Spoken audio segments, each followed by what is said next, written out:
todas y a todos y, en primer lugar, darles la bienvenida a este segundo acto de este curso que empezó la semana pasada, 2023-2024, desde la Asociación Cultural Campo de Nalón.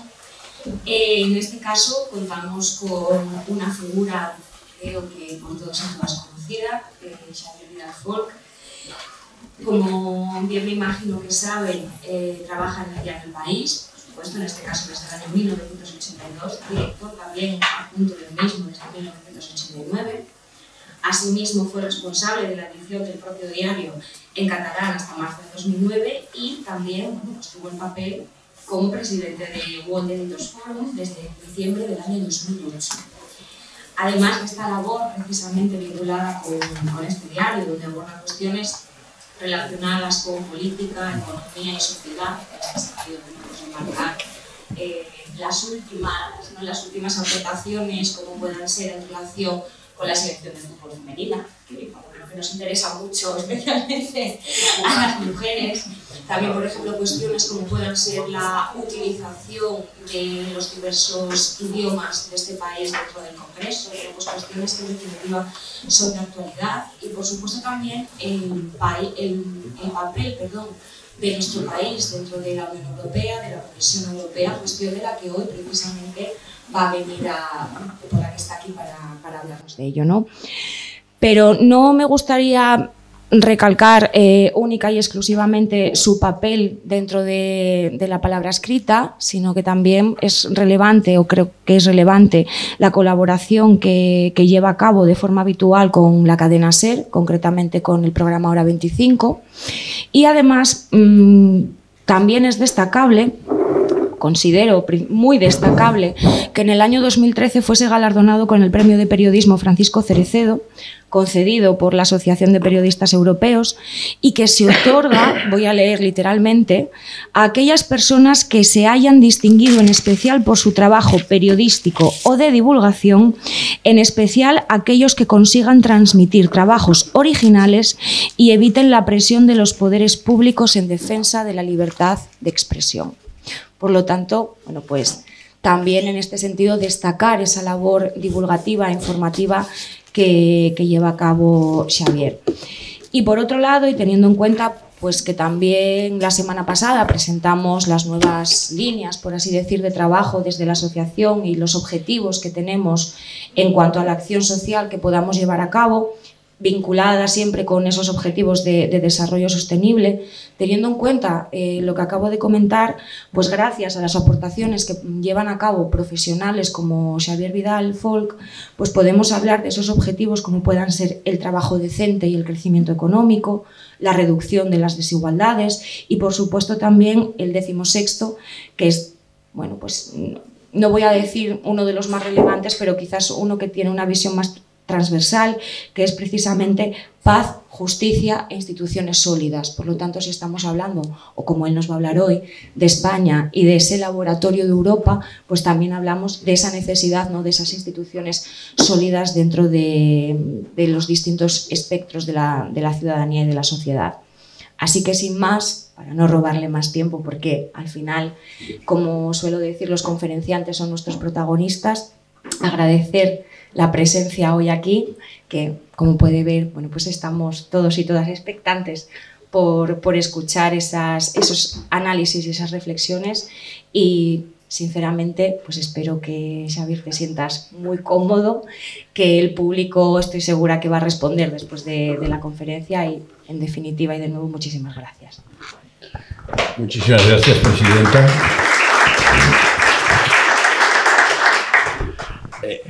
En realidad, me convendría que el doctor me recomendase un viaje todos los meses aquí, porque me llenáis el ánimo. Me encanta estar en vuestra casa, me encanta quien la presidió, me encanta que la presida una mujer además experta en arte, que es una de las cosas a las que yo de verdad querría haberme dedicado en vez de todas estas cosas aburridas que tanto me divierten, pero que envidio.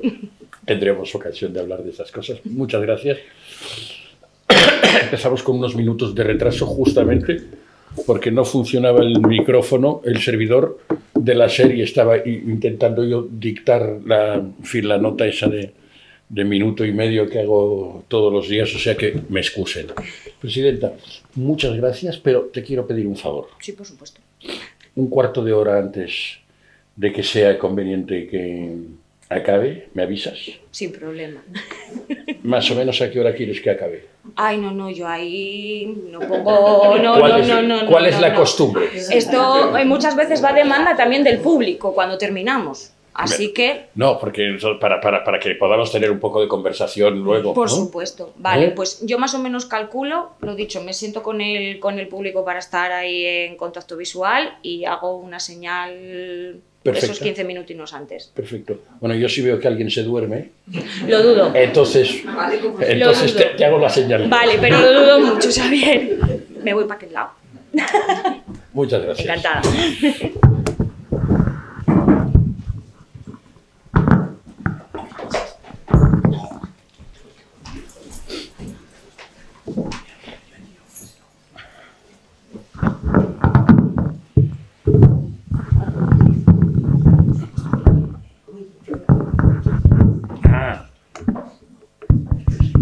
Oh, maravillosa la técnica cuando funciona. Bueno, insisto, buenas tardes, muchas gracias. Estoy encantado de estar con ustedes. Hemos titulado con Kiko esta charla España, Laboratorio de Europa. ¿Por qué? Porque de repente con todos los líos que están ocurriendo y con los líos sobre todo políticos, este mes de julio empecé a percatarme de que del escenario político español dependen muchas cosas de cuál vaya a ser el escenario político europeo tras las elecciones de junio de 2024. Acabaré con ese tema, pero me voy un poquito a la historia he intentado analizar cuáles han sido las aportaciones o los ensayos o la generación de ideas o de experiencias en las que podamos decir en que España ha actuado o ha jugado la función de laboratorio de Europa en lo político y en lo económico. Desde luego, históricamente, para no irnos mucho antes del siglo pasado, el gran precedente de laboratorio europeo por parte de España fue el de la Guerra Civil. Porque se le ha llamado el primer acto de la Segunda Guerra Mundial. Estos días que estaba releyendo yo Azaña, que es una muy buena costumbre, entre otras cosas porque escribía muy bien, aparte de sus ideas, escribía muy bien. Es un gozo leer a un político que sepa escribir, ¿no? Entonces, sin demérito de nadie. Y si sabe algún idioma, mejor todavía. Entonces, Azaña era de los que intentaba alargar un poco el proceso de la guerra para, consiguiendo una mediación, para o bien que la mediación internacional funcionase o bien que la guerra española se convirtiera efectivamente, coincidiese con el inicio de la Guerra Mundial y así, digamos, tener unos refuerzos que de otra manera no podría tener, y no los tuvo. Y así acabó en un laboratorio que fue muy voluntarioso en un momento, pero que acabó mal, francamente mal, como todos sabemos. Experiencias más recientes han sido más interesantes. Por ejemplo, nuestra integración en lo que entonces llamábamos las comunidades europeas.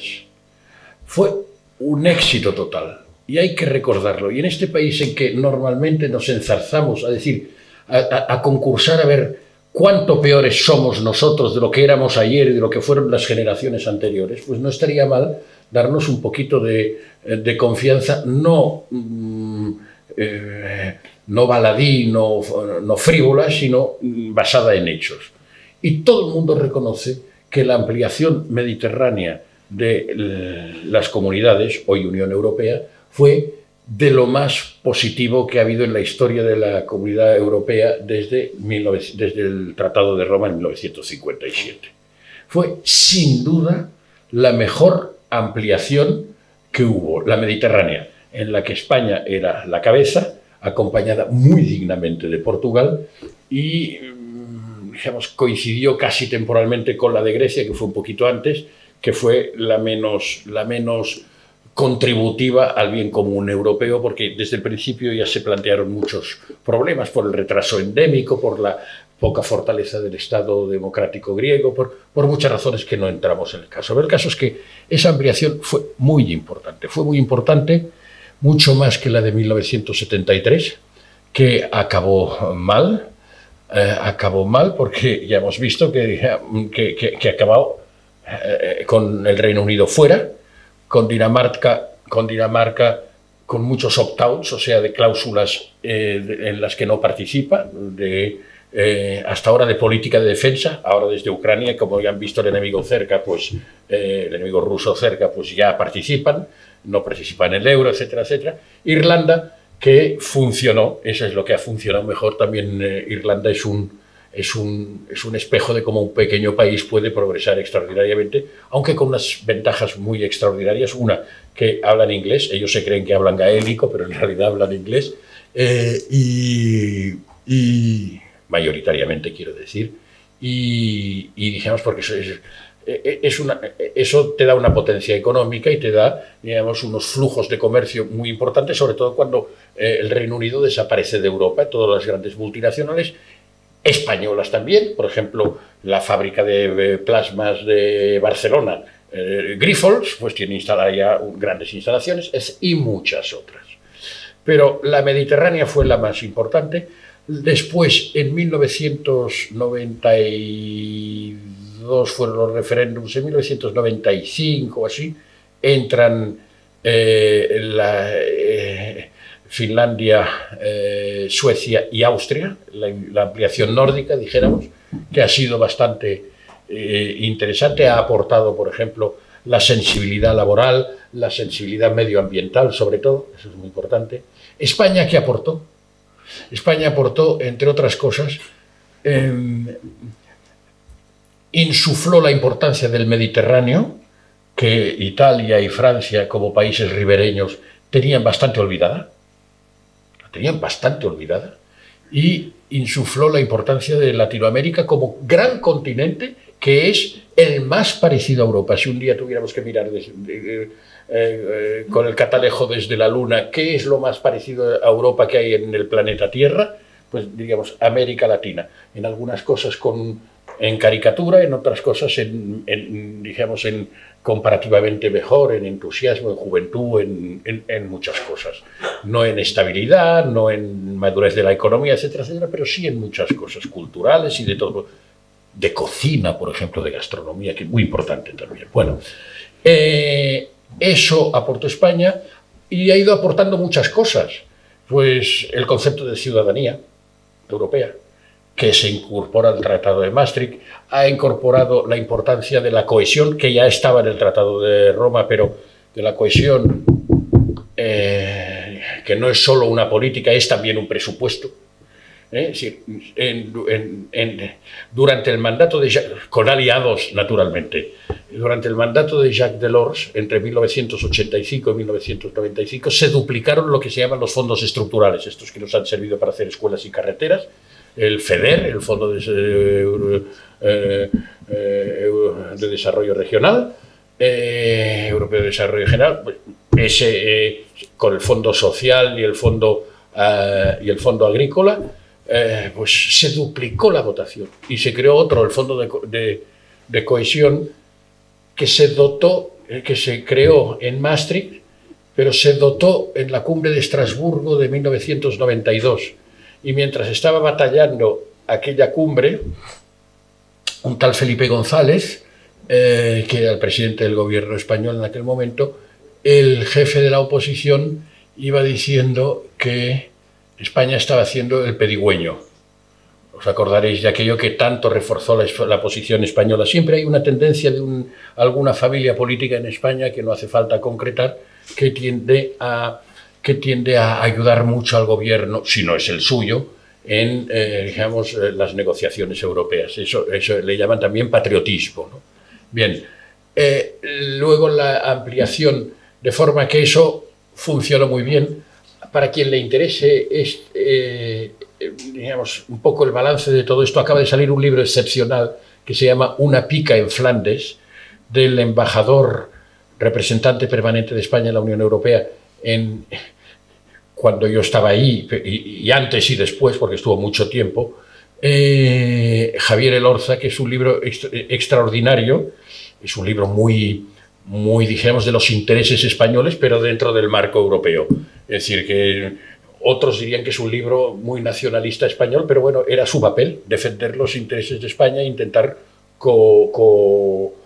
hacerlos cohabitar con los intereses de los otros países e instituciones, ¿no? Es un libro muy interesante porque lo explica de una forma muy detallada. Bien, hago este paréntesis para decir que, efectivamente, si luego comparamos con lo que ha sido la ampliación a la Europa oriental, pues todavía brilla más. El éxito español todavía brilla más. Lo siento, pero es así. Lo siento por hablar por hablar bien de mi país, pero porque eso es antipatriota, según algunos, y entonces, pero es así. Entre otras cosas, nosotros no en ningún momento hemos adoptado actitudes de lo que se llama toma de rehenes, boicot de proyectos, ejercicios de vetos sistemáticos por razones ideológicas, juego desleal y deshonesto, etcétera, etcétera, como están haciendo, por ejemplo, los gobiernos iliberales de Hungría y de Polonia. No son los únicos que ponen problemas, atención, pero ese modelo de ampliación ahí no ha funcionado. Luego, si quieren, discutiremos de cómo debería ser esa ampliación de la que tanto se habla ahora. Es un tema muy interesante, pero no es el centro de lo que yo quería decir. Lo que quería decir es que digamos, hubo el precedente de guerra civil, el precedente integración en las comunidades, también en la Alianza Atlántica, y quiero hablarles ahora de un tercer paquete, que es el precedente de estos últimos 3 años y pico, desde la pandemia, ¿no? ¿Qué hemos estado haciendo ahí? Pues cosas bastante importantes.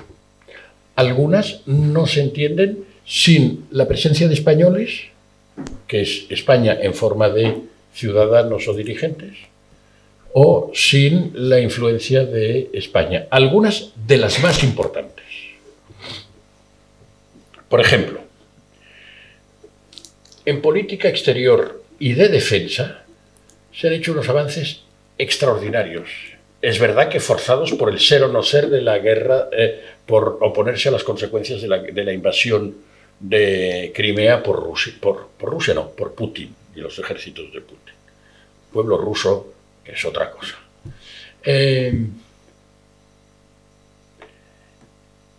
Ha habido dos logros sustanciales. Uno,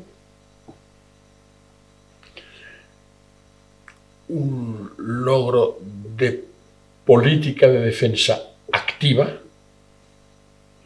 que no había sucedido jamás, que era la compra conjunta de armas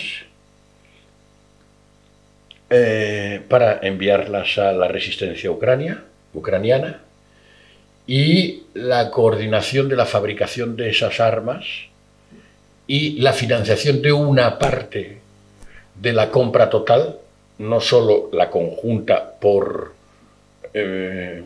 sea, de la compra total hay dos partes, una que se financia cada Estado y otra que financia el presupuesto común. Eso es la primera vez que sucede. Eso no se entendería sin dos precedentes. Uno, el papel preparatorio que durante años estuvo haciendo el primero jefe político de la Alianza Atlántica, Javier Solana, y luego alto representante para la política exterior y de seguridad común de la Unión Europea, con la estrategia de seguridad de Tesalónica en 2003, en que frente a la estrategia de Bush, que hablaba de la guerra preventiva, de los peligros, que enfatizaban los peligros solo de la fuerza bruta, etcétera, etcétera, que enfatizaba solo los aspectos militares de la seguridad, militares y policiales de la seguridad, Solana defendía en ese documento extraordinario, que ahora hace 20 años, nadie lo celebrará, porque en este país no celebramos nada, más que la muerte del enemigo, extendía un concepto de seguridad, digamos, múltiple, es decir, que no existe seguridad, digamos, desde el punto de vista militar, de orden público, defensivo, etcétera, etcétera, si no hay políticas de seguridad en todos los niveles e instrumentos económicos al servicio de estas políticas. Es decir, Europa es, por ejemplo, el primer donante en ayuda al desarrollo, el primer contribuyente a la ayuda humanitaria en conflictos, y sin embargo esto no está enmarcado dentro de o no estaba enmarcado hasta ahora en un concepto más general de decir, oiga, aquí depende un poco también, digamos, vamos a ser también más solidarios dependiendo un poco de si el uso del dinero es eficaz, es decir, si hay una cierta reciprocidad en las cosas. Es decir, hemos vivido una cierta ilusión de la gente generosa pero ingenua, dijéramos, ¿no? En otros aspectos egoísta también, un momento. En los tratados comerciales también, en los tratados comerciales no se han imbricado dentro de una estrategia de seguridad, es decir, de una estrategia exterior conjunta. Decía que ahí empieza a desarrollarse en Tesalónica. Es muy importante un papel muy discreto de un diplomático español que nadie conoce más que la gente de la diplomacia y dos periodistas, y 3 o 4 periodistas distraídos como yo, que fue el director de la agencia de armamento de la Unión Europea y que se llama Jorge Domecq. Este hizo unos grandes preparativos para esta cuestión. Y en tercer lugar, para esta política la contribución de Josep Borrell. Josep Borrell, que no solo ha sido primero activísima en la escena internacional, que digamos como ninguno de sus antecesores a excepción de Solana, una porque era británica y se iba a todos los era una lady británica laborista pero perezosa, que se iba al cottage todos los fines de semana, que es cuando se empiezan las guerras. Siempre una guerra siempre se empieza un fin de semana para coger el otro en misa, dijéramos, ¿no? Entonces, esta se iba allá y no se enteraba. Y luego la otra italiana, de cuyo nombre no me acuerdo en este momento, creo que era encantadora y esforzada y buena gente, pero no, quizás que no tuvo suerte o no tuvo buen equipo, ¿no? Borrell es muy trabajador, tiene buen equipo y luego tiene bastante coraje y riesgo. Es decir, se planta en Moscú y dice lo que dice a riesgo que le machaquen. Es decir, toma un político que toma riesgo, no solo que se apunta a las medallas cuando toca el reparto de medallas. Es decir, en esto puede equivocarse, como nos equivocamos todos, incluso más, porque su papel es mucho más importante que el de todos los que estamos aquí, seguramente, salvo el de los médicos y personal sanitario, que esto es otra cosa más sagrada, pero Borrell ha hecho eso y luego lo ha plasmado en 2 estrategias muy importantes. Una que le llaman el gateway, que es decir, como la pasarela de Europa al mundo. No está dentro de ningún papel. Hay una idea de que hay que destinar 300.000 millones de inversión y hay una idea también de que con los países emergentes no tenemos que tenemos que copiar un poco a China.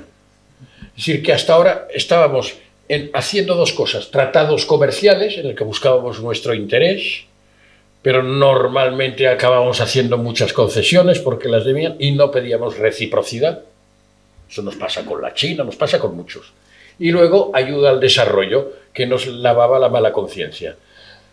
Y ahora hemos aprendido de los chinos, esto no lo dice ni Borrell ni nadie, pero se lo digo yo, hemos aprendido de los chinos que hay que invertir, que los países del... antes les llamábamos el tercer mundo, los países emergentes, es una vergüenza que China, que es la segunda potencia del mundo, y quizá algún día llegue a ser la primera, siga clasificada en la OMC, en la Organización Mundial de Comercio, como país en vías de desarrollo. Es extraordinario, lo cual le permite unas ventajas de las que abusa. Bien, esto es un paréntesis.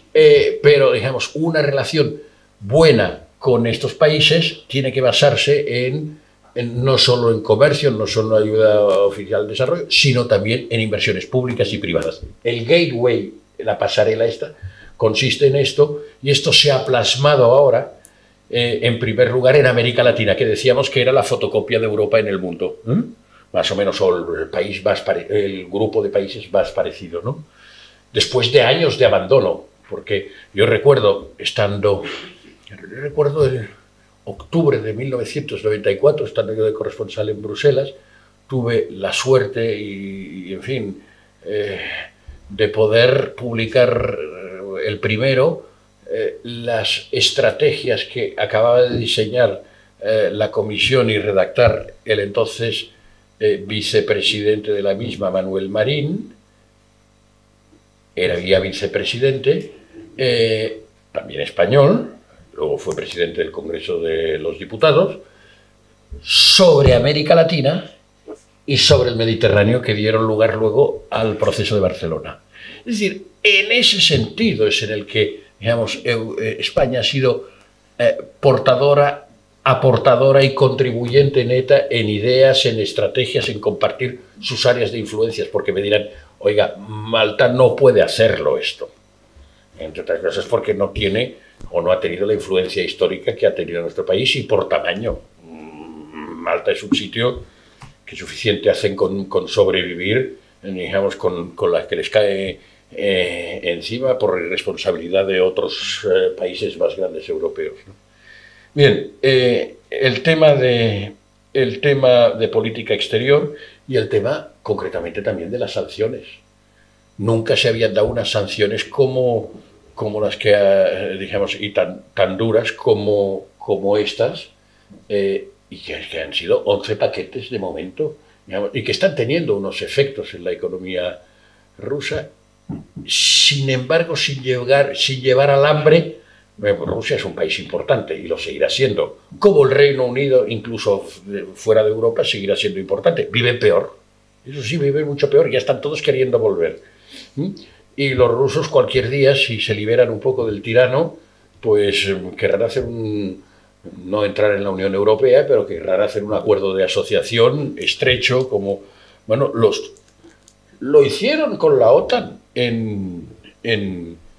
cuando yo estaba ahí también en época de Solana, un acuerdo de partnership, de asociación, en la cual tenían unos derechos de información mutua antes y después de los consejos, consultarse los problemas.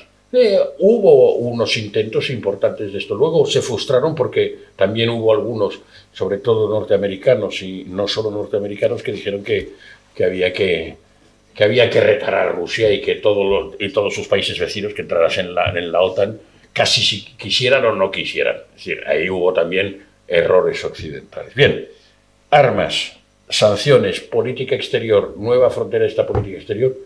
Hombre, hay bastante influencia española en esto, histórica y presente en el nombre de Borrell. Tercer punto, los refugiados.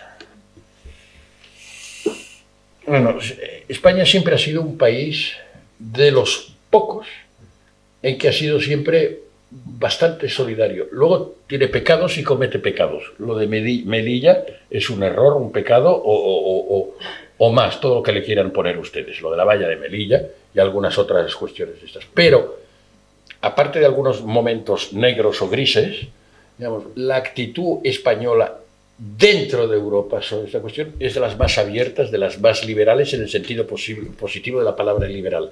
Siempre ha estado a favor, dijéramos, de todo lo que sea pactos, facilidades a la inmigración ordenada, etcétera, etcétera. Es más, muchas de las cosas que se están discutiendo ahora sobre el nuevo pacto migratorio propuesto en 2020 son las que ensayó el gobierno Zapatero entre 2004 y 2011, ¿no? Por ejemplo, los pactos y asociaciones con los países de origen y de tránsito. Vemos, otros países, como no les tocaba, pues lo dejaban. Ahí fueron los españoles un poco a hacer pactos de decir, bueno, ¿cómo podemos contribuir a vuestro desarrollo de forma que los efectos disruptivos, no negativos, disruptivos de la inmigración, digamos, muy apretada en el tiempo de mucha gente, no afecten a la economía y no produzcan desafección social?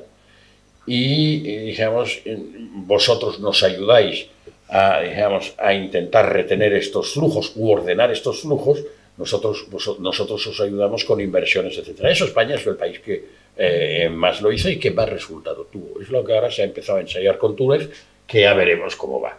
Y es una política quizá un poco más eficaz que la de Libia, que, digamos, algunos países, digamos, se dedicaron a echar bombas y luego no había nada. Después de bombardear al gobierno ya no existía país articulado y tenemos lo que tenemos, ¿no? Bueno, esa es una crítica un poco quizá excesiva a la república vecina, pero del norte, pero bueno, a grandes rasgos quiero decir que España siempre ha estado en esto. Cuando la gran oleada de 2015, digamos, de sirios y afganos desde Turquía atravesando Grecia, España jugó un papel, digamos, importante en los intentos de revisión del Convenio de Dublín, que era el Convenio de Dublín, como ustedes saben, digamos, atribuye al país fronterizo la responsabilidad de la gestión del refugiado o del aspirante a asilado. Entonces, él tiene que gestionar. ¿Qué pasa? Que esto, digamos, si no es con ayuda del resto, es papel mojado, que es lo que sucedió con Grecia. Y donde, por una vez muy notable, la canciller Merkel se comportó como una verdadera campeona, cosa que no había hecho con la crisis económica. Es decir, es verdad que a los alemanes les interesa, porque son un poco más listos que otros, les interesa tener una inmigración cualificada, pero no solo se debe a esto. Ella pagó una factura importante por haber demostrado la preeminencia de los valores europeos, y es estupendo que haya gentes demócratas cristianas que sean de este tipo y no como otros de esa misma familia política. Es decir, no es una cuestión de sectarismo sobre partidos o no, también es, digamos, de evaluación concreta y específica de cada partido y de cada personaje. Por tanto, España ha estado siempre jugando a favor de esto y, digamos, ha jugado como laboratorio pasivo, pues como antes que Lampedusa estuviese tan de moda, entre comillas, o los puertos italianos, fue estas corrientes que venían, digamos, hacia nuestro sur y hacia nuestras Canarias. Y de ahí salieron algunas ideas, dijéramos, importantes en la refabricación o en la nueva mayonesa del Convenio de Dublín. Es decir, una cosa es actuar como frontera exterior, otra cosa es gestionarlo únicamente en función de tus recursos y de tus posibilidades. No puede ser. Bien, esto es lo que se está discutiendo ahora. Y el 19 hay un principio de acuerdo sobre, yo diría que el 75% de las cuestiones planteadas en el paquete de 2020. pero no sé cómo irá. Pero España ha jugado de laboratorio ahí y sigue jugando, yo diría que en general de forma positiva, con pecados, entre comillas. Cuarto, la vacunación de la pandemia. Fíjense que estoy hablando de la actualidad, no es ya solo historia, es decir, de la actualidad de los últimos 3 años y medio. La pandemia, aquí hay sabios en política sanitaria más importantes, pero lo que sí puedo decirles es que la poca política sanitaria, de salud que hay en Europa, se debe, el libro que les he citado del embajador Elorza lo demuestra, a la insistencia española que la incorporó en un artículo en el Tratado de Maastricht de 1992. A ver, como Europa es una comunidad de derecho, si no hay base jurídica, es decir, si no hay un artículo, entre comillas, constitucional que te permita desarrollar una política, estás perdido, porque, digamos, cualquiera que si no tienes unanimidad no puedes moverte, y si la tienes, también es más difícil. Es mucho más fácil tener una base jurídica, es decir, luego se amplían un poco, se apretan, todo esto, el mundo del derecho es un poco más flexible que el mundo de los sincrotones, ¿no?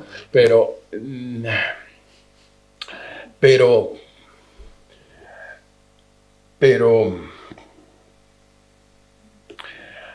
fue la delegación española que propuso incorporar la política sanitaria al tratado. ¿Con qué objetivo? Era el tratado Maastricht de la política económica y monetaria. Era el tratado que configuraba cómo había de ser el euro, configuraba cómo había de ser un poco el Banco Central y configuraba un poquito la política monetaria y la política fiscal. Esta de forma muy a la alemana y de la que yo he discrepado siempre más, pero configuraba todo esto.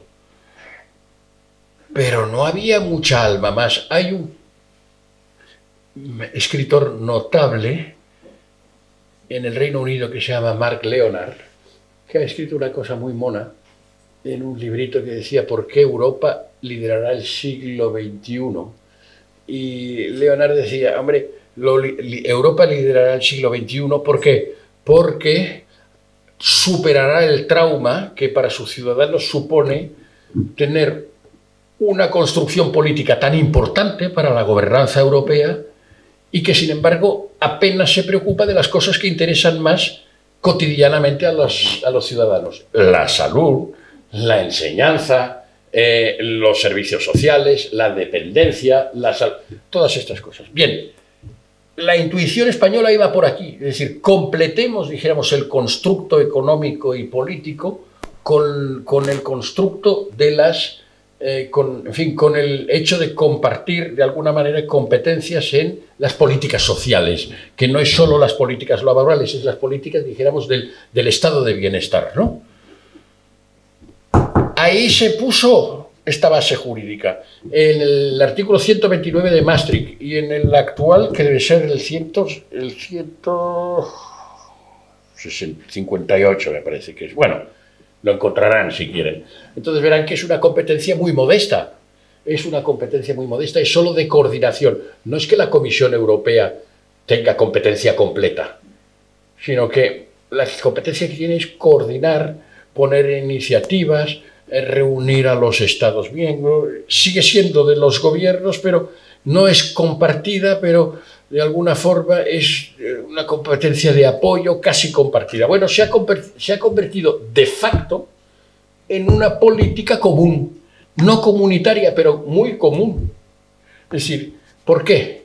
Porque entre 1992 y la pandemia se hizo una serie de cosas muy importantes. Se hicieron, digamos, muchos papeles y muchas pequeñas iniciativas, entre otras, la creación de un pequeño centro en Suecia que copia el centro norteamericano de control de las enfermedades peligrosas y pandémicas, que tenía, actualmente, hace 3 años tenía apenas 300 profesionales, que es relativamente poco, si lo comparamos con el centro norteamericano de este estado donde está la Coca-Cola. Atlanta. Entonces, Atlanta son 7.000. En Suecia son 300. Esa es la diferencia. Claro, Atlanta es competencia nacional. Hay muchos centros de estos en los 27 países, pero no había ninguno unificado que tuviera un papel para los 27. Y no habían firmado ni un solo contrato de compra de vacunas, ni de promoción de vacunas, ni de nada. Lanzaron una licitación, digamos, a las empresas farmacéuticas para ver si se espabilaban y hacían unas vacunas rápidas, ¿vale? Y tuvieron, me parece que fueron 9. Si alguien quiere luego los datos, los tengo apuntados por aquí, pero perderé más tiempo en buscarlos que en recordárselos así a bote pronto. Yo creo que fueron 9 las que se presentaron. De estas 9, que fueron subsidiadas por la Unión para hacer la investigación, me parece que 7 tuvieron éxito. 7 u 8. Todas menos una. O sea que no debieron elegir mal. O sea, eran 300, pero debía haber un poquito de experiencia y de profesionalidad ahí, ¿no? Actualmente hay en Europa 52 compañías farmacéuticas que fabriquen las vacunas, en su mayor parte, casi todas de las de última generación contra las últimas variantes del esto. Y se evitó un peligro extraordinario, que era el de que los alemanes se pagasen sus vacunas, los ingleses se pagasen sus vacunas, que todavía no se estaban yéndose, pero todavía estaban ahí, como lo hicieron ellos por su parte. Digamos, los belgas se pagaran sus vacunas, y sobre todo los luxemburgueses se pagaban sus vacunas. O sea, los países más ricos se pagaran esto. Y al rumano y al búlgaro que le diesen en la cara. Y no solo eso, sino que se hizo como región, fue en fin, por un sistema de consorcio de esfuerzos, Europa volvió a ser el continente más destacado en la solidaridad con terceros países. Sin el artículo 158, esto igual se habría hecho. No lo sabemos. Lo que sí sabemos es que el 129 al final transmutado en 158, porque a cada tratado ponen algunos más y entonces ya nos marean con el número de los artículos. Pero si no hubiera sido por esto, no habríamos tenido la experiencia del Centro de Enfermedades Peligrosas y Pandémicas, y no habríamos tenido todas las experiencias que hemos tenido. Y esa fue una aportación española. No se habla de esto, no se preocupen, no se hablará, porque fue una cosa bien hecha de este país. La quinta es mi preferida porque me gustan las cosas aburridas como la economía, y no me gustaría más en la historia del arte, pero ya aprenderé, ¿eh? Entonces, la quinta es muy mona. Yo no sé, yo creo que no les he hablado nunca de Hamilton, ¿verdad? Bueno, hay 2 Hamiltons famosos, el de las carreras y Hamilton, un bajito gordito norteamericano que murió en un duelo que se llamaba Alexander Hamilton. Este Alexander Hamilton era genial. Era un financiero de New York que era lo que ahora diríamos un demócrata, era un federalista. Habían los federalistas y los confederales, ¿no? Más o menos. Este era uno de los grandes autores de los papeles federalistas que dieron paso a la Constitución Federal de los Estados Unidos, que sustituyó a la mini Constitución Confederal, ¿vale? Entonces Hamilton tuvo una idea genial. Fue el primer secretario de Finanzas de Hacienda del Tesoro. Entonces yo creo que no se llamaba Tesoro.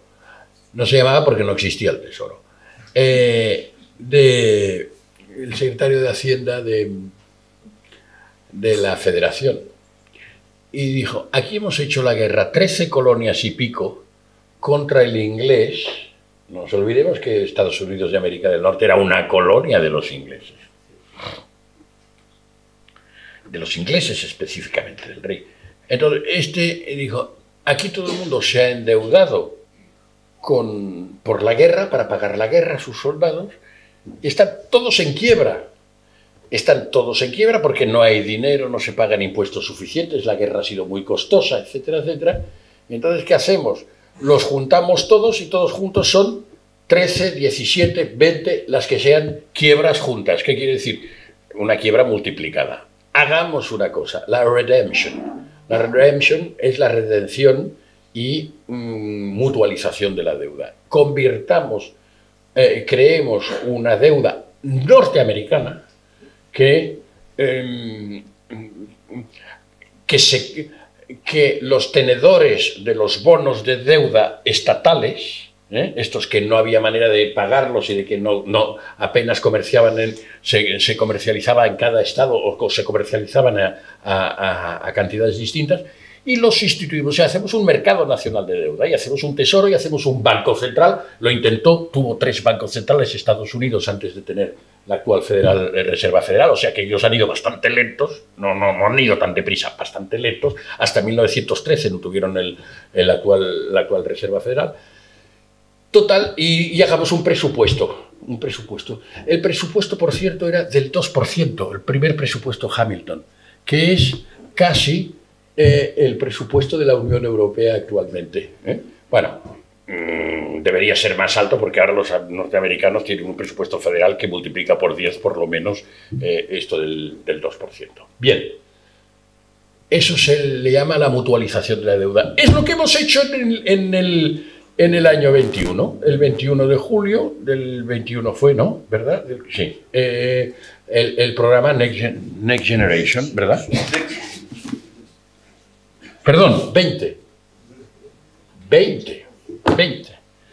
Esto era como respuesta pronta a la pandemia que se había desatado a principios de 2020 y prácticamente hasta, yo diría que fue hasta la primera semana de marzo no se oficializó. Bueno, fue muy rápida la reacción. Este endeudamiento común finalmente se incurrió en él por 750.000 millones. Y estos 750.000 millones, por una serie de causas y de cuestiones técnicas, han pasado a ser 800.000. Estos 800.000 son mitad en subsidios, en donaciones, por ejemplo, mitad gratuitos para los estados que los consiguen a cambio de unas condiciones, y mitad en préstamos, que es lo que estamos ahora negociando, si obtenemos los 90.000 en préstamos, que los tenemos preasignados.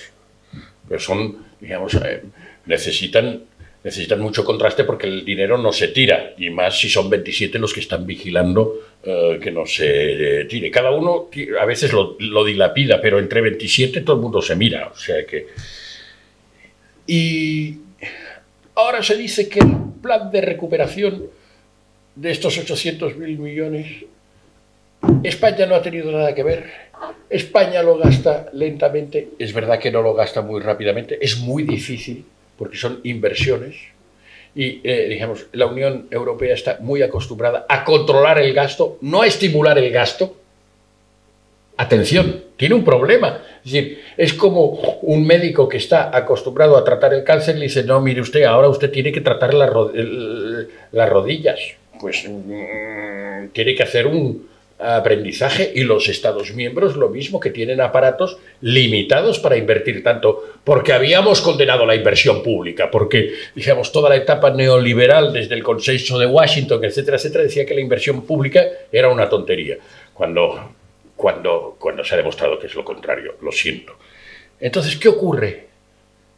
Efectivamente, la Comisión Europea empezó a hacer algo bastante pronto, en abril, a estudiar a ver qué había que hacer. Lanzó el programa SURE. El programa SURE o SURE era un programa muy interesante por el que España ha recibido mucho dinero, de complemento al seguro de paro o de ayudar a financiar el seguro de paro. Esto tampoco lo explicamos, porque como es una cosa que funciona bien, pues no lo explicamos. Entonces, y no culpo al ambiente general, también al periodismo. El periodismo no explica las cosas, todas las cosas interesantes, no.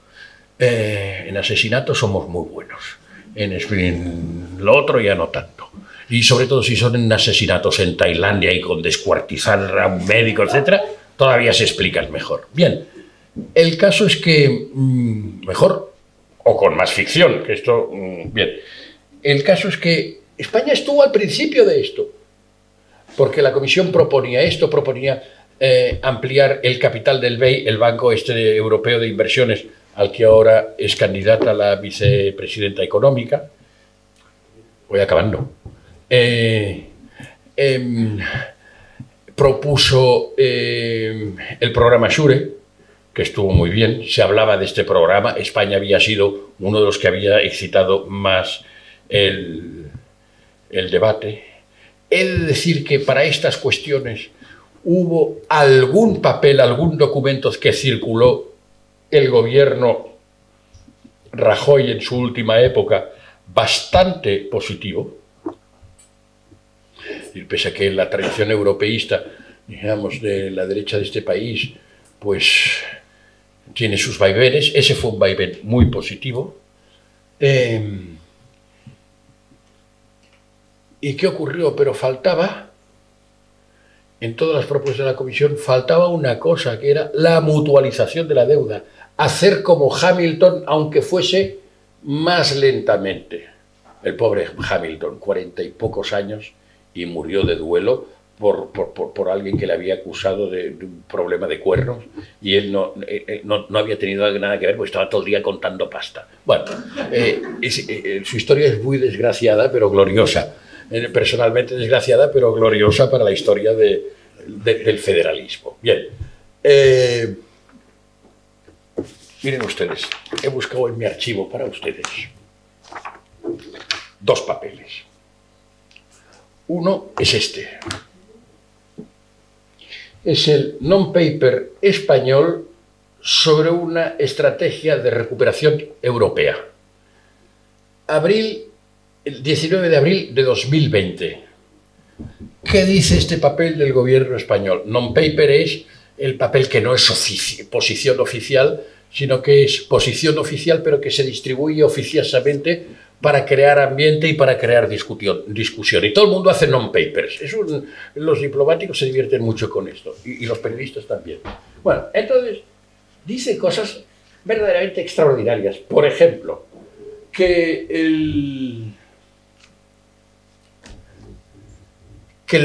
el dinero que se dedique a la recuperación, al fondo de recuperación, ha de ser en subsidios, no ha de ser en préstamos. Por ejemplo, que debería financiarse con deuda perpetua, que es lo que hizo Hamilton. Deuda perpetua quiere decir sin límite de tiempo. Al final la deuda perpetua se encoge. ¿Por qué se encoge la deuda perpetua? Porque la inflación, esta que tanto nos molesta cuando vamos a la cesta de la compra, también va erosionando la deuda. Y pasan 100 años y aquella deuda que era del 2% del PIB norteamericano queda en cero. Hay varias maneras, dijéramos, de reducir la deuda. Una es el paso del tiempo y el efecto benéfico de la inflación, que además de los efectos maléficos, tiene efectos benéficos. Entonces, deuda perpetua, como Hamilton, es decir, no perpetua para siempre, que quiere decir que tienes que tener un tesoro público que tiene que vehicularse a través del presupuesto, que empiece el 1 de enero del 2021 y que se dedique y que luego esta deuda se vaya financiando con nuevos impuestos ecológicos en fin, sobre las emisiones de CO2, etcétera, etcétera, y que sea de 2 billones de euros. Este es el papel español. Y su fecha es 19 de abril del 2020. Me dirán ustedes, es que este señor es muy pejiguero, que va al dato pequeño de la fecha del calendario, parece un letrado del Tribunal Supremo. O sea, es muy aburrido esto. No, es muy importante. ¿Quién ha hecho qué en cada momento y quién lo hizo antes?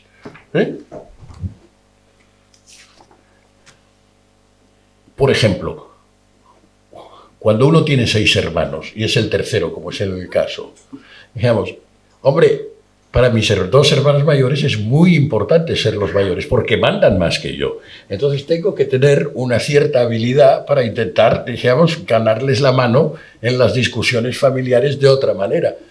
Pues en los estados es lo mismo. Quiero decir que después del ruido que armó este papel,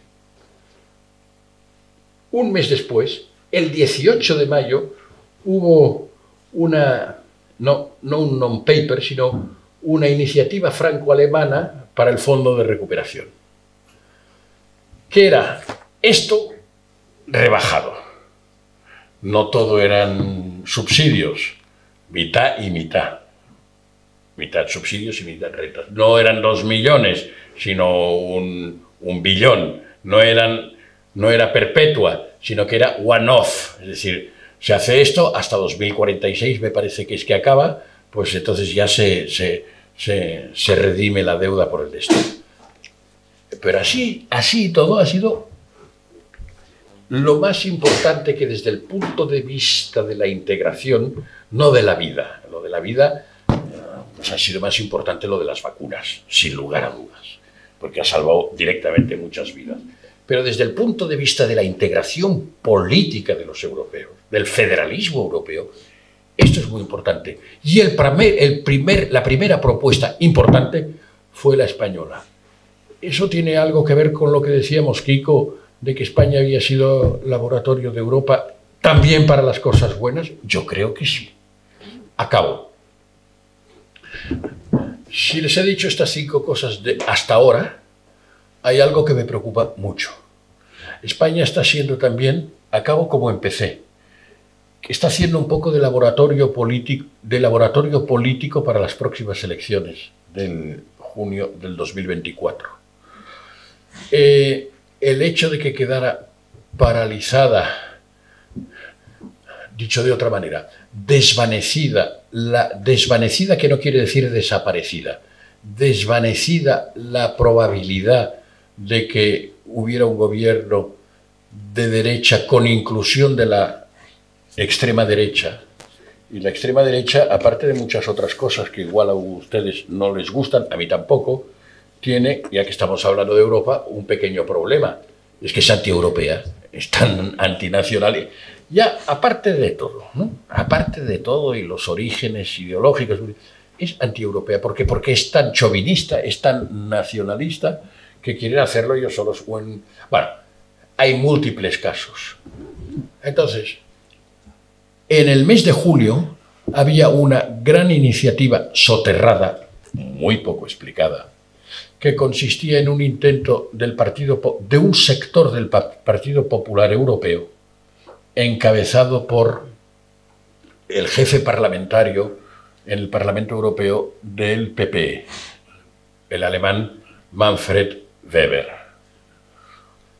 Este señor tiene la idea de que, como el Partido Popular ha perdido mucha comba entre los electores conservadores, sobre todo los conservadores más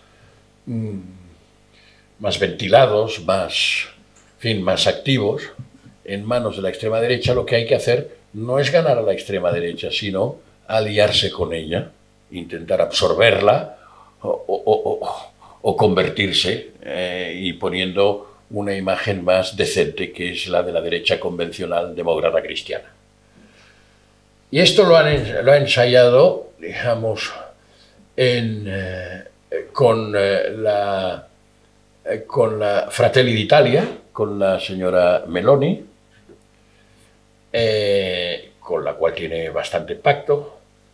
Lo ha ensayado con la presidenta del Parlamento, la maltesa Metsola, y tengo que decirles también que yo viví otro intento de estos, estando en Bruselas, que fue, no me acuerdo ahora el año exactamente, pero fue cuando un señor llamado Alejandro Agag, que era el secretario general del Partido Popular Europeo, un yernísimo, digamos, mientras hacía operaciones conjuntas, bailaba muy bien el chico, en Estrasburgo bailaba muy bien, en un sitio que le llamaban Les Aviateurs, creía que era muy divertido, pero entre diversión y diversión hacíamos con una mano negocios y con otra mano negocios con los Berlusconi. Y fue la manera de incorporar, fue él el autor de la incorporación de Forza Italia al Partido Popular Europeo, lo que le dio una mayoría que no tenía, una ventaja, una cierta mayoría, no una mayoría absoluta, una cierta mayoría de primer partido en las elecciones europeas, ¿no? Atención, que nuestro Agag y su suegro fueron unos grandes laboratoristas también, no de Europa, sino de operaciones complicadas para Europa. Esta es relativamente calcada sobre aquella cuestión, que tampoco se explicará. Bueno, un día de estos ya lo explicaré yo. Pero lo que quiero decir es que esto es lo que estaba en juego en julio. Y había una lucha muy grande entre este caballero Manfred Weber y otra señora que ustedes conocerán, que se llama Ursula von der Leyen, que es la presidenta de la Comisión, que es, digamos, una hermana pequeña de la canciller Merkel y una demócrata cristiana, será cristiana, pero demócrata subrayada. Es una señora que no ha recibido a nadie de extrema derecha en su despacho. Si ha llegado al gobierno, tiene que recibirla por cuestiones institucionales, pero, digamos, no ha recibido a nadie, digamos, como partido de las ultraderechas europeas. A nadie. Mientras el otro va a cultivarlas de forma secreta. Hay una lucha tremenda ahí, entre otras cosas porque la señora von der Leyen quiere repetir mandato y el señor Weber aspira al sitio de la señora von der Leyen. Y entonces la democracia cristiana ha elegido, por desgracia, a un señor que se llama Friedrich Merz, que está a la derecha de la canciller Merkel, pero que siempre estaba, digamos, defendiendo el cordón sanitario contra la extrema derecha. Bien, este era el planteamiento en julio.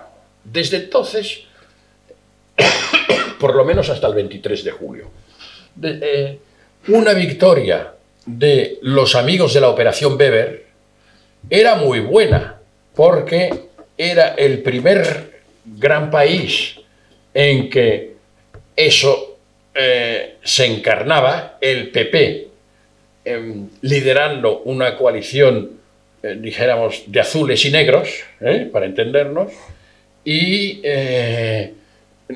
además esto le daba una ventaja y unas perspectivas de ventaja para vender toda esta operación. España, un país que sigue siendo tan interesante y tan, pese a todos los errores que cometimos, para los europeos, le daba un glamour importante. Además, vence a un tipo como que tiene un pedigrí y un glamour europeo bastante importante, el actual presidente del gobierno. Lo siento, pero es así.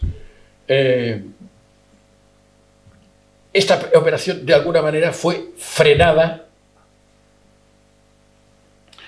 por los resultados del 23 de julio, y la perspectiva de que se repitiese una coalición, se repitiese o se renovase. Yo creo que no habrá repetición, creo que no puede haber repetición cuando no hay los mismos personajes, y creo que por suerte algunos no estarán y algunos tendrán más influencia, una coalición progresista. Parecía que ese era un poco el resultado, digamos, ya que el bloque, digamos, de izquierda y sus aliados frente al bloque PP más Vox no acababan de dar los números. Y ahí estamos ahí, y vamos a ver la semana que viene. Pero eso frenó las conspiraciones de Weber y compañía en el mes de julio. Eso puedo acreditarlo. De todas maneras, todo esto del mundo ultra es como una serpiente de 7 cabezas. Y ahora tenemos el mismo Friedrich Merz que en julio y hasta en agosto decía: cordón sanitario, no pactaremos jamás con la ultraderecha para hacer gobiernos o para hacer un gobierno conjunto ni nada, pero era nunca, no trataremos nunca con ellos. Ahora en Turingia apoya a uno de estos gobiernos. Si esto es o no, a mí me gustaría ser optimista y pensar que esto es un grano que siempre te sale un grano en el cuerpo, siempre, pero que no tienes la ictericia total, no eres todo granos. Ojalá sea así, pero es un mal síntoma. Es un mal síntoma también que Polonia, que es vecina y amiga de Ucrania desde toda la vida, piensen ustedes que Ucrania es como, aunque sea más grande, es como Polonia en pequeño. Polonia, desde que entra en la Unión Europea, en 2006, 4, 6, 7, ha crecido 3 veces lo que Ucrania, para que digan que esto de Europa no funciona. Entonces, bueno, pero son muy buenos vecinos.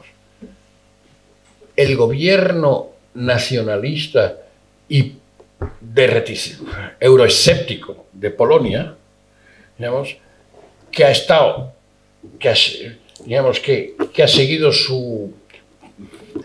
el impulso antirruso, dijéramos, histórico de ese país, solo por el hecho de que los agricultores polacos se quejaban de las importaciones de cereales a bajo precio de Ucrania, ha cortado el suministro de sus armas, no el transporte, de sus armas a la resistencia ucraniana. Estos son también los efectos de... No hablemos un poco ahora, si quieren ampliamos el foco, vemos el tema de Argentina, cómo se está complicando, es decir, vemos cómo en algunos lugares se está legitimando y normalizando, digamos, las perspectivas de que los ultras sean parte del sistema y no una parte residual, una excrescencia o algo ante lo cual todo el mundo toma precauciones. Por tanto, España fue el laboratorio de esto, puede volver a serlo y la situación no está decantada. Creo que lo que suceda desde hoy hasta junio del año que viene será muy importante. En esto España volverá a ser laboratorio, no laboratorio único, pero esperemos que sea en un sentido positivo para la integración europea y para los intereses de la ciudadanía española. O sea que muchas gracias, estoy a su disposición para lo que quieran comentar o preguntar o lo que sea. Gracias.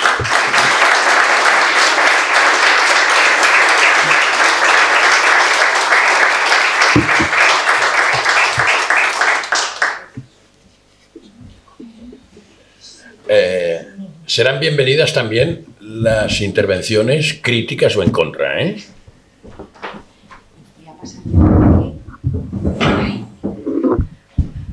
Simplemente, de nuevo, agradecer la conferencia. Desde el punto de la historia del arte hay un tercer Hamilton, también, dentro del pop art. Así que ya tenemos 3 Hamilton. Pero bueno, aparte de eso, muy interesante y también tengo que decir que hasta incluso desde otros puntos de vista, política y economía por supuesto que son también relevantes y el papel por supuesto que juega Europa creo que es indiscutible a la hora también de cohesionar territorios. Yo en ese sentido, claro, yo soy de historia del arte pero trabajo con patrimonio cultural. Y entonces el papel de Europa en ese sentido también de cohesionar a los diferentes países en base, bueno, pues a sus distintos sustratos históricos, culturales, etcétera, pues también es encomiable y dentro de ello, por supuesto, también tanto la política como la economía son indispensables. Y ya si estamos hablando, por supuesto, de conflictos, qué decir, ¿no? Y también, bueno, pues ese papel de la situación actual, especialmente con ese conflicto desde la bueno, invasión de Crimea en 2014, después ya con la operación especial, según Putin, desde febrero de 2022, ¿no? Que al final, pues también toda esa coyuntura y esa situación a nivel supranacional, pues obviamente hay que tenerla en consideración. Entonces, me quedo con esas reflexiones, Xavier, porque realmente también recuerdo después del 23J esas portadas de periódicos, incluso si no recuerdo mal en el New York Times, España consigue parar a la extrema derecha o algo en esa línea, porque se entendía que también ese auge en distintos países de Europa parecía que se había frenado aquí en España y eso, bueno, pues como que se veía también como un hecho destacable desde el ámbito más internacional, no únicamente supranacional europeo. Entonces, reitero otra vez y cedo a partir de ahora la palabra a los y las asistentes. Gracias por hacernos ser conscientes, si no lo éramos del todo, de ese papel que ha jugado España como ese laboratorio de Europa y también, bueno, pues esa posibilidad de seguir siéndolo, ¿no? Con toda esta situación en la que nos encontramos ahora mismo. Muchas gracias. Que incluye 3 institutos o 3 figuras: la amnistía, el indulto particular y el indulto general. Es decir, la amnistía siempre ha entrado dentro del ejercicio de la gracia o de la clemencia, ¿no? Se han denominado de las mismas cosas. Cuando estamos hablando de gracia o de clemencia, estamos hablando de amnistía, indulto e indulto general. La Constitución excluye el indulto general, pero no el indulto particular ni la amnistía. Primero. Segundo, este es un libro que he logrado encontrar de viejo, extraordinario, si tienen una ocasión, de Enrique Linde, un profesor universitario, que se llama Amnistía e Indulto en España, y lo explica explica cómo estas figuras existen con muchos vaivenes, existen desde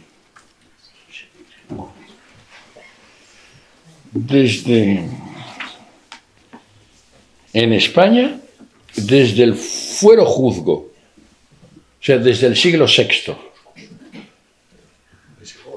luego en las partidas, luego en distintas constituciones, sobre todo en la del 1845, 1812, 1845, 1869, 1871, 1932, figuran en las constituciones o en las leyes. Recordemos nuestra Constitución que dice según la ley, quiere decir que no lo otorga el rey, sino que, digamos, lo plasma el rey, pero según la ley. Es decir, no es el gobierno el que lo concede, es el Congreso. La amnistía de 1977 no fue firmada por el presidente del gobierno, Adolfo Suárez, ni por el ministro de Justicia, que no sé si era Landelino Lavilla, en aquel momento, y que desde luego era un experto también en amnistías y indultos, sino por el presidente de las Cortes, que ustedes se acordarán que se llamaba Antonio Hernández Gil. Entonces, Antonio Hernández Gil. Es decir, lo hicieron para subrayar, digamos, que era el Parlamento el que otorgaba la amnistía a propuesta del gobierno, naturalmente.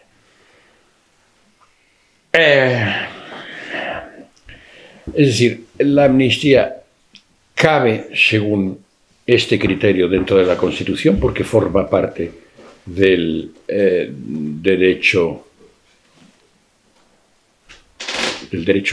del ejercicio de la gracia o de la clemencia. Los argumentos que dicen lo contrario a veces son hábiles, pero no necesariamente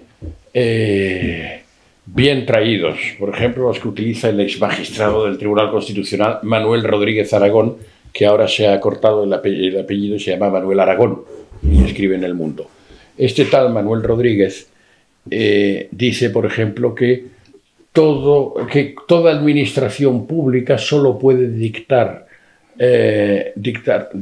realizar un acto que esté expresamente incluido dentro de la Constitución. Hombre, que solo para los particulares goza el principio de que no está prohibido en la Constitución o en el ordenamiento, no está prohibido. No está prohibido en absoluto. Es una acción libre de ejecutarse. Eso pertenece a la tradición jurídica alemana, que tiene un nombre específico para esto, con una pequeña salvedad, su traducción, que el señor Rodríguez Aragón, digamos, manipula, porque no es la administración. El constitucionalismo alemán no dice que sea la administración, sino que dice que es el Parlamento. Es decir, que la administración, vamos a ver, que la prohibición es a la administración, pero que de eso queda excluido el Parlamento como organismo que ostenta la soberanía dentro de la Constitución. Si dentro de la Constitución cabe esto, tiene que respetarse una serie de principios. Y los indultos o las amnistías serán correctos dependiendo de si son correctos desde el punto de vista jurídico y cumplen todos los principios. Otro gran sabio en todo, en economía, en derecho constitucional, etcétera, etcétera, que es un candidato a la presidencia del gobierno que hará su discurso el martes, dice que esto atenta contra el principio de la igualdad. Este señor lo ignora todo. ¿Por qué lo ignora todo? Porque el principio de igualdad está definido en todos los tratadistas y en todas las jurisdicciones como el principio de que tiene que impartirse la misma decisión ante situaciones idénticas. Pero si las situaciones no son idénticas, digamos, admiten trato distinto. Porque en realidad sabemos también que filosóficamente la igualdad no es tratar a Kiko y a mí exactamente igual. Como él es más listo, digamos, la jurisdicción tiene que tratarle peor que a mí, que no soy tan listo. Digamos, o a la inversa. Quiero decir que esto de la igualdad es igualdad, trato igual para situaciones idénticas y trato desigual para las situaciones desiguales. Lamento decir a todos los señores, algunos de los cuales he respetado mucho, que dicen que no cabe en la Constitución, que el intérprete de que lo que quepa o no quepa en la Constitución no son ni un candidato a la presidencia del gobierno, ni un expresidente del gobierno, por más que, digamos, lo considere uno de los políticos que ha hecho cosas más positivas para este país, ni, digamos, ningún profesor universitario, aunque algunos saben bastante, sino el Tribunal Constitucional. Y lamento decirles que el Tribunal Constitucional tiene más de 20 sentencias en las que admite estoy trabajando en ello, por favor no lo vayan repitiendo porque que no hay algún otro que me pesque la idea, pero estoy trabajando en ello. Son apasionantes las sentencias en que o bien de forma directa reconoce la licitud constitucional de la amnistía, la reconoce, a veces refiriéndose a la del 77, pero la reconoce genéricamente, entra dentro de la Constitución y luego habla de que en la del 77 no sé qué, no sé qué, no sé cuántos. Y algunas de ellas entran en el principio de igualdad. Por ejemplo, en algunos litigios, fíjense que la amnistía del 77 es antes de la Constitución. Por tanto, hay muchos tipos de amnistía y hay muchos tipos de indulto. Muchos, tanto como naciones y como situaciones se han dado.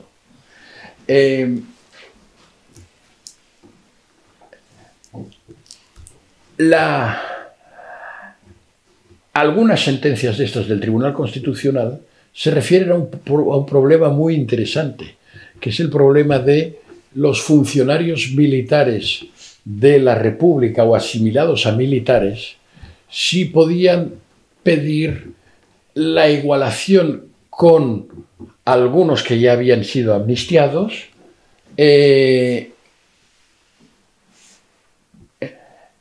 o si podía, a efectos, dijéramos, de indemnización por los años transcurridos habiendo sido desposeídos de su cargo, o si podían tenerlos con los funcionarios civiles. Y el Tribunal Constitucional trata diferente varios casos de estos. En unos dicen, sí, usted, señor militar de la República, tiene derecho a esto porque en sus mismas circunstancias idénticas se ha otorgado la amnistía y las indemnizaciones en los actos de ejecución de la amnistía a los funcionarios civiles. Y en otros casos no, porque usted no acredita suficientemente la exactitud de su asimilación, porque usted pertenece a las fuerzas de orden público de la Generalitat, por ejemplo, de Cataluña. Pues no es exactamente la situación del militar. Es decir, que va con mucho cuidado de llamar igual a lo igual, a igual situación jurídica. Por tanto, es un exabrupto y un dislate jurídico decir que la amnistía, por el hecho de ser amnistía, digamos, trata desigualmente a la gente. Igual no rompe el principio de igualdad necesariamente si está bien redactada y bien estructurada. Otra cosa es que lo esté mal. Se encargará el Tribunal Constitucional de si hay amnistía y si prospera, digamos, de dictaminar sobre la licitud. Lo único que quiero decir es que hay sentencias, jurisprudencia importante y doctrina europea y norteamericana de un catedrático de Seattle, que también estoy leyendo en este momento y es extraordinario, digamos, que está aconsejando en este momento sobre la última amnistía en el norte de Irlanda. Ustedes saben que en los acuerdos del Viernes Santo de 1998 implicaron unos perdones, dijéramos, unos de iure y otros de facto, y se han ido añadiendo varias. Ha sido como unos indultos y semi-amnistías, porque nunca tampoco una amnistía es global para todo. La más global que yo recuerde es la que se dictó en febrero de 1936, que sacó a 30.000 asturianos de la cárcel. Esa es la más global que yo recuerdo, porque, digamos, nunca afectó a tanta gente. Por cierto, digamos, aquí este tipo de amnistías más justas normalmente las han dado más las democracias que las dictaduras. Franco, digamos, celebró con un indulto general los 24 años de paz. Se celebraron también. Se prohíben los indultos generales porque responden más bien a estos motivos de fiestas onomásticas, episodios de nacimiento de un príncipe, en 24 años de paz de un dictador, este tipo de cosas. Por eso se prohíben los indultos generales, no los individualizados.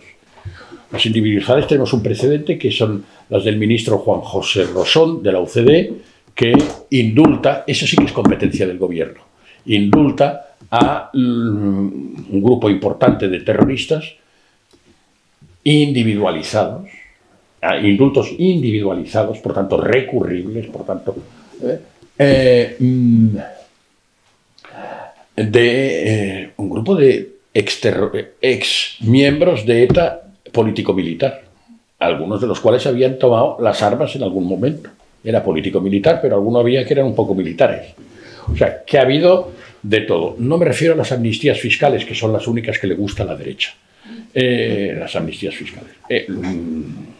Que esas también, esas la tumbó el Tribunal Constitucional, la amnistía fiscal de Cristóbal Montoro, pero no por su... ¿Perdón? Porque era un real decreto... Porque lo habían hecho con una norma jurídica insuficiente, por real decreto y no por ley. Porque la Constitución dice según ley. El rey según la ley. Es decir, es el Parlamento el que la... Bien, esto es en cuanto a la juridicidad. O sea que hay la historia, la lectura atenta de la Constitución y la lectura atenta de las sentencias estas, que pronto lo voy a escribir. Ahí las tendrán todas consignadas. De estas sentencias, etcétera, etcétera. Y el derecho comparado permiten la amnistía. ¿Qué amnistía? Ese es siempre el problema. Los detalles, el demonio está siempre en los detalles. ¿A todos? ¿A cuántos? ¿A qué?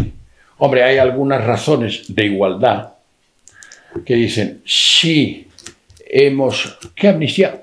O digamos otra cosa, ¿qué acto de clemencia o de gracia?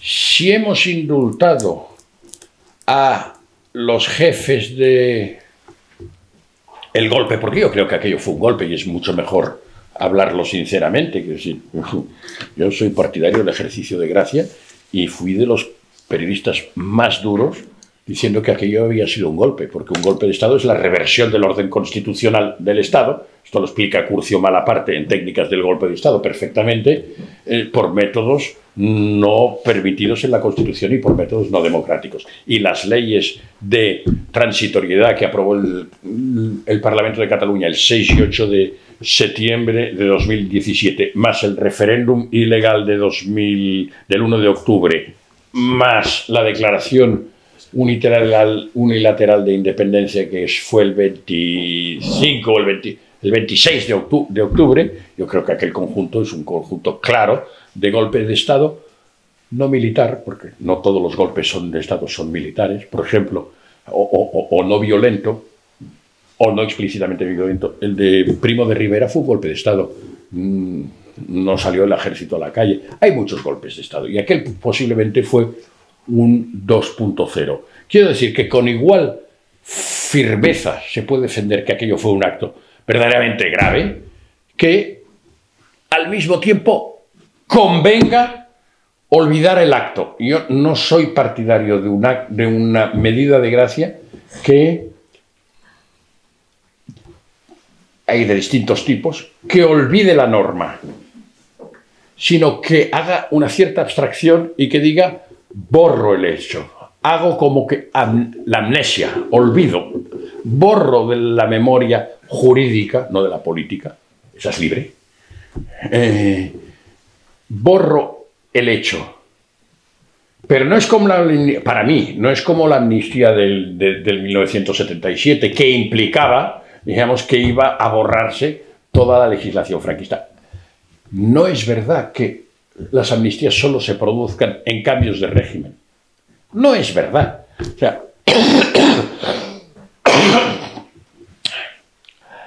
el general de Gaulle dio algunos perdones, algunas amnistías, dijéramos, limitadas, porque pueden ser limitadas, a los sublevados de la OAS, la organización de l'Armée Secrète, que fueran los, digamos, que se opusieron a su declaración de independencia de Argelia en 1958, pero no fueron amnistiados los 4 principales generales del esto. El general Raoul Salan fue amnistiado en 1982 con François Mitterrand en el poder. La amnistía última, total, vino entonces. Es decir, que lo que yo sí soy partidario es de que se empleen medidas de gracia que sean efectivas, equitativas y que tengan resultados positivos para la convivencia. Y yo creo que estas medidas tienen, esta es mi posición particular, porque creo que además los indultos, yo lo he vivido, digamos, es falso que la pacificación, la cierta normalización que vivimos en Cataluña, no se debe solo al 155. El 155, la aplicación del 155 fue útil. Fue útil, y que no me oigan algunos de mis paisanos. Bueno, se lo he dicho, lo he escrito, o sea que fue útil. ¿Por qué? Porque, digamos, se revirtieron toda una serie de actos y se reemplazó sin demasiado escándalo. Y, digamos, y se demostró que el Estado sabía, digamos, mantener su defensa. Pero un año después, el 1 de octubre de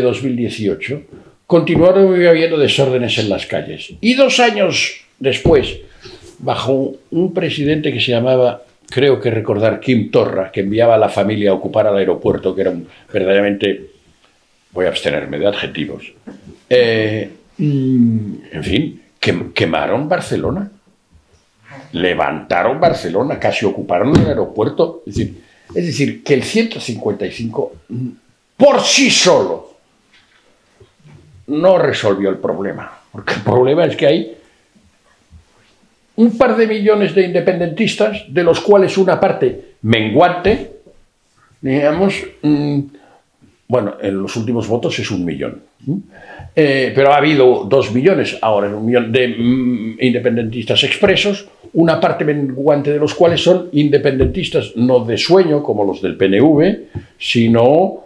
de acción y de unilateralismo. Es decir, unilateralismo, ¿qué quiere decir? Lo contrario de la Constitución. Nosotros hacemos como en 2017. Pues no, mire usted, eso no.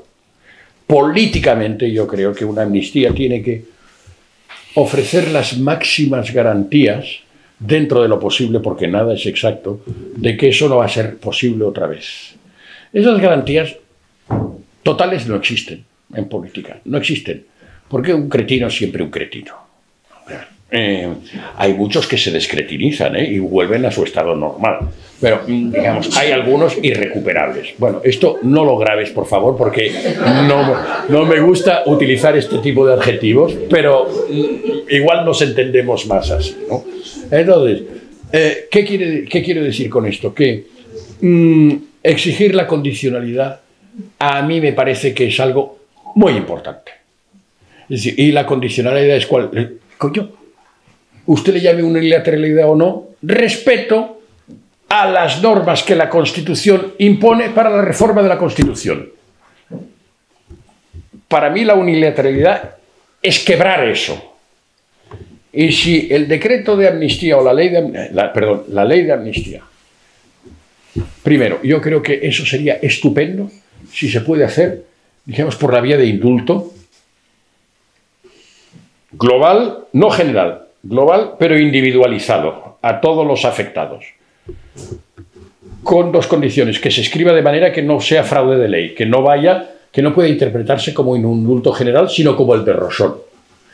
Y segunda, que no estemos 3 años más con esta historia, que en 6 meses quede resuelto, que haya un plazo de acogerse al indulto y luego se acabó. Un plazo. Porque si no estaremos, cada vez que haya una presentación de petición de indulto, no sé qué, esperar a que eso requiere algunas interpretaciones sobre la ley de indulto de 1870, de indulto y de gracia y de medidas de gracia, que se llama, que tiene que haber finos juristas ahí, porque, digamos, hay algunas dudas sobre si se puede indultar a quien todavía no ha sido sentenciado. La ley de 1870 dice que sí, mientras que sea delitos contra el orden público o el orden constitucional. Pero hay discusión sobre esto. Ahora, a mí me parece que, digamos, esto, digamos, al mundo progre, digamos, le interesa sobre todo, digamos, que se mantenga la coalición progre en el gobierno. cosa que yo comprendo, incluso podría simpatizar con ello. Lo que yo creo que ese no puede ser el elemento fundamental. Porque si ese es el elemento fundamental en el otorgamiento de la amnistía o del indulto, es atenta contra el principio de seguridad jurídica, atenta contra la exigencia de no arbitrariedad. Es como indultar a tus amigos porque son tus amigos. Es decir, a mí si se indulta al señor Chávez o no se le aplica la pena, los jueces, o si se le indulta al señor Chávez, al señor Griñán, porque ha sido un presidente de comunidad autónoma de un partido determinado, si lo indulta ese partido simplemente porque es de su propio partido, eso me parece bananero. Si se indulta porque, digamos, hay una parte del pueblo andaluz muy importante que no sé, en fin, si hay unas razones de, como dice la Constitución española, que se dicta, preámbulo de la Constitución. El objeto de esta Constitución es garantizar la convivencia democrática entre los españoles. Yo creo que sí, ese sí es un bien jurídico a proteger. Y haría bien el gobierno que pretenda hacer o un indulto general o una amnistía en separarlo de la votación de investidura que pretenda ese gobierno. A lo mejor lo pretende el señor Feijóo y nos da una sorpresa el día 26. Separarlo de su investidura por verse condicionado para eso, para su investidura, aunque está dentro del juego político. En el juego político hay concesiones y renuncias. Esto ha sido siempre, esto de que vendes España, esto de vender España, es que me ponen... Y ahora se escandalizan por el uso de idiomas. Es que, bueno, es que, por favor, me miro al espejo, le decía hoy al compañero de la Nueva España, me miro al espejo y no debo ser español. Cuando he defendido mi carnet de identidad como loco, no, como ciudadano español, y algunas cosas me ha costado, pero no que paisanos míos digan que desprecien mi idioma y que tiren el pinganillo, a mí me parece de locura auténtica. Por tanto, no puede ser una cuestión arbitraria, tiene que haber en el texto del decreto claramente una remisión al texto constitucional, y mejor si es a los procedimientos de reforma de la Constitución. Es decir, que cualquier medida se ha de hacer dentro de la Constitución y, por tanto, no cabe el unilateralismo, aunque no sé si la palabra unilateral debe salir en ningún texto jurídico, eso que lo digan los juristas, y debe justificarse bien en aras de esa convivencia democrática. Pero claro, desde luego no lo facilita nada en que alguno de los posibles beneficiarios vayan diciendo lo volverán a hacer. Miren ustedes, yo creo que no lo volverán a hacer, lo haya o no lo haya. Porque esta batalla, no voy a compararlo con el terrorismo de ETA, pero no habrá más terrorismo en el País Vasco. Lo sabemos. No solo porque fuera derrotado política y securitaria y militarmente, sino porque los vascos han pasado pantalla de ETA. Y entonces la situación es muy distinta porque efectivamente en Cataluña no ha habido ni un solo muerto. Ni uno. Pero la mayoría de los catalanes han pasado del procés. Entonces yo creo que esa es la verdadera garantía social y política. Lo creo, lo vivo a diario. Puedo equivocarme, ¿eh? Puedo ser optimista. Yo deseo que haya lo deseo con el mismo fervor con que combatí, digamos, la licitud de sus hechos, no porque no compartiera el ideario nacionalista, que no lo comparto, sino porque eran hechos ilegales. Con ese mismo fervor se puede decir, oiga, las democracias son el sistema político más avanzado, más progresista, más liberal, más humanitario, y digamos, y en su generosidad se demuestra su fortaleza. Y democracias muy avanzadas como la francesa o como la británica, que tienen algunos años más de experiencia que las nuestras, han hecho actos de indultos y han hecho actos de amnistía. Y la Segunda República los hizo. Es verdad que constaba estrictamente mencionada la palabra amnistía dentro de la Constitución, como en la Constitución de la Primera República. Y dictó una amnistía en febrero del 36, a la que me refería antes, que benefició particularmente a los protagonistas de la Revolución de Asturias, y una propuesta de amnistía del gobierno Negrín en abril de 1938, que llevaba 13 puntos, y el número 13 era la amnistía para todos, para los sublevados, para los que estaban matando a su ejército. O sea, más maldad y más unilateralidad que hubo, digamos, de los beneficiarios de la amnistía. Desde luego, el señor Puigdemont, bueno, Carles Puigdemont, mejor dicho, digamos, no puede compararse con el general Queipo de Llano. Digamos, no tomó las armas para sublevarse contra la República. No tomó las armas. En fin, se fue en un coche, bajo la capota del coche. Se fue, se fugó. Ahí dicen exiliado. Entonces, por favor, el tipo de exageración que estamos dando aquí, a mí me parece terrible para la convivencia política. También es verdad que un acto de clemencia y de gracia tiene que reunir un mínimo consenso social y político. Y a mí me inquieta mucho que, claro, que ante un acto como este se produzcan manifestaciones y pues se produzca una oposición frontal. Es mucho mejor un clima como el del 1977, en que prácticamente todo el mundo estaba de acuerdo y los que estaban en contra eran una minoría muy minoría. Ahora es el primer partido de la oposición que está organizando no la investidura, sino, como escribí el otro día, la investidura. Entonces, eso sería lo deseable. Es decir, que una reconciliación implicase a todas las partes y que sea un verdadero contrato. Es decir, que unos, digamos, renuncien el Estado español, encabezado por su Parlamento, renuncia a la persecución de determinados hechos porque se olvidan esos hechos, en beneficio de esa convivencia, en beneficio de desarmar a esos 400.000 que todavía están con la idea unilateral y que pueden contagiar a los demás, ¿eh? Pueden contagiarlos más fácilmente. Yo no le veo tanto problema. A mí la fórmula de indulto me parece más fácil, porque ya está admitida por la sociedad española. Ya está admitida incluso por los que estaban en contra. Si están diciendo, hombre, si hablásemos de indultos individuales, algunos de ellos ya lo están diciendo más en pequeños corrillos que en voz alta.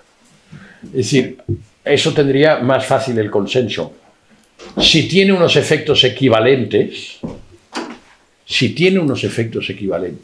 si la gente no puede decir, oiga, ustedes están tratando mejor a los jefes de la revuelta que a los curritos, porque ahora se trata de juzgar a los curritos y a algunos ciudadanos de las manifestaciones y todo esto, hombre, esto es peligroso. Yo creo que el principio de igualdad incluye en este caso que, digamos, que sean sujetos de gracia o de clemencia, digamos, los curritos tanto como lo han sido. La fórmula, ustedes, la que tengamos a mano más disponible.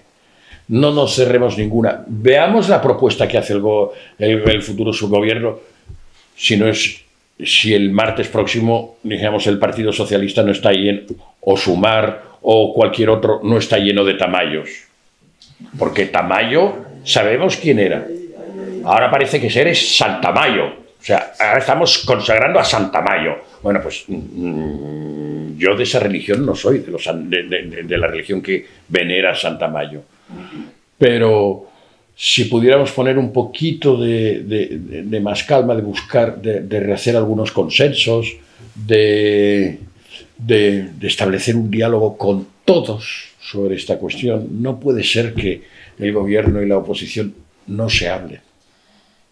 Yo entiendo que es difícil. Para unos y para otros, si te pones en lugar de la oposición, también es difícil hablar con este gobierno, porque ha abusado del decreto ley, ha abusado claramente, se ha pasado 3 pueblos.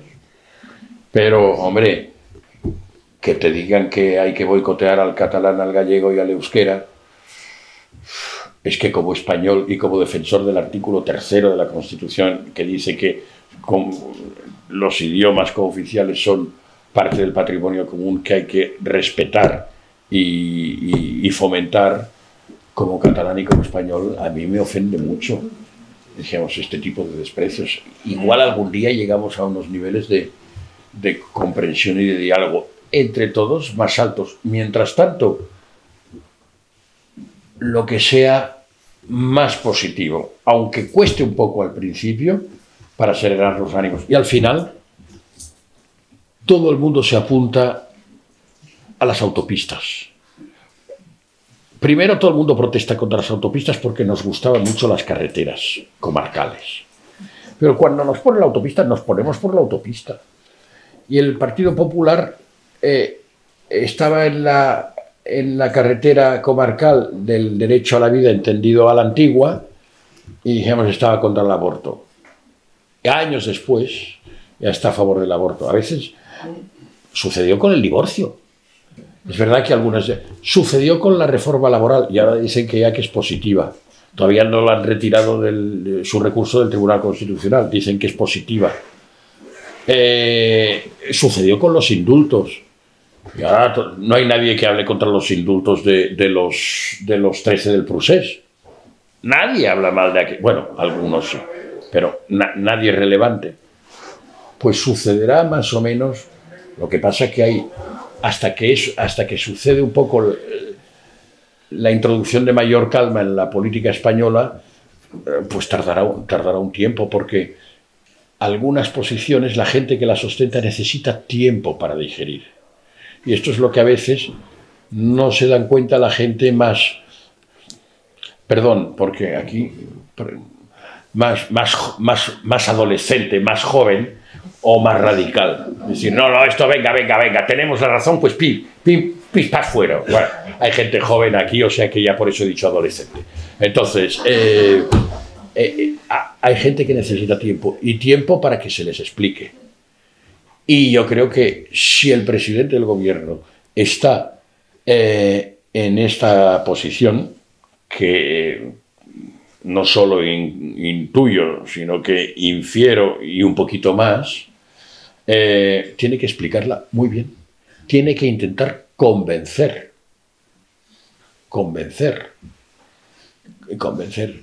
A mí me gustaría que convenciese en la idea de o bien un indulto individualizado a todos los incriminados, o bien en una amnistía condicionada, dijéramos, al respeto a la Constitución y, por tanto, que excluya la unilateralidad. A mí me gustaría que fuese así. Pero, en fin, no tengo ningún indicio de que no vaya a ser así. También me gustaría mucho leer el borrador. Y la gente que ya opina y hace manifestaciones. Y un amigo mío que me envía una carta al director que se acaba de dar de baja del Partido Socialista por la posible amnistía que se dé. Hombre, como es valenciano, ahora se lo diré, es un carallot, que quiere decir, por favor, o sea, date de baja o de alta por la medida que ha tomado, no por lo que, digamos, por un acto posible. No por un nasciturus, date de baja por una criatura, pero no por un nasciturus. Bueno, no sé si me he alargado un poco y le ha satisfecho. Sí, me ha alargado mucho. Pero no sé si le ha servido la contestación. Vamos. ¿Alguna otra cuestión? Sí, no sé si hay alguna otra cuestión. Ya después de las 2 horas vamos ya cerrando el acto. Bueno, pues precisamente como acabamos de hablar de las lenguas, vale, cooficiales como patrimonio común, yo hago el apunte de las lenguas en general, según la Convención de la UNESCO de 1982 en México, se entienden como patrimonio inmaterial, sean cooficiales o no. Así que la semana que viene, en la Casa de la Cultura del Entrego, tendremos una mesa redonda al respecto de la literatura en asturiano del Valle del Nalón. ¿Vale? En este caso contaremos con autores y autoras como Solinka Turbón, por ejemplo, Beatriz Quintana, nuestro compañero y socio Silvia Besú también estará, también contaremos con la presencia de Allende, es decir, vamos a intentar crear pues, esa mesa, ese foro en el que poder hablar de la literatura en asturiano en esta cuenca. Así que, por supuesto, la invitación a todos y todas las presentes y ojalá nos encontremos la semana que viene. Muchas gracias de nuevo, Xavier, y muchas gracias por haber estado aquí y aguantar hasta prácticamente la hora de la cena.